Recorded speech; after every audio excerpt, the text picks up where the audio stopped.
Have you ever wondered how the rolling hills and rustic charm of New England could inspire a man to become one of the most revered poets of the 20th century?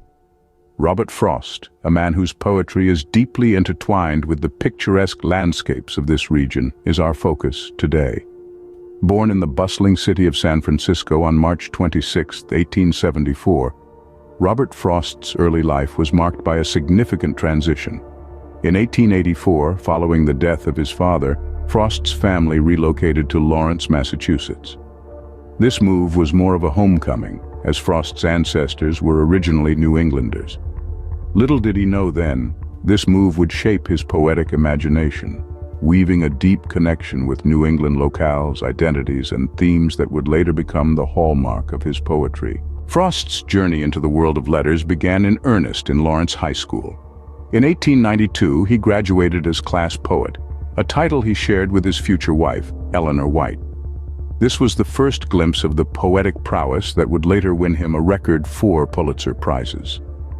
2 years after graduation, Frost sold his first poem, My Butterfly, to the New York Independent. The modest check of $15 marked the beginning of his professional career as a poet. However, despite this early success, Frost's journey to literary stardom was anything but straightforward. It wasn't until he was around the age of 40 that his first book, A Boy's Will, was published. This collection of poems, filled with vivid imagery of rural New England life, was just the beginning of a remarkable career that would span over half a century. Frost's poetry, synonymous with the exploration of complex social and philosophical themes, resonated with a wide audience. His unique blend of traditional verse forms and language with a modernist approach to theme struck a chord with readers and critics alike. His fame continued to grow, and Frost became the most famous poet of his time, a status cemented by a record 4 Pulitzer Prizes. His influence on American literature and his contribution to the canon of New England poetry remains unparalleled to this day. On January 29, 1963, Frost breathed his last.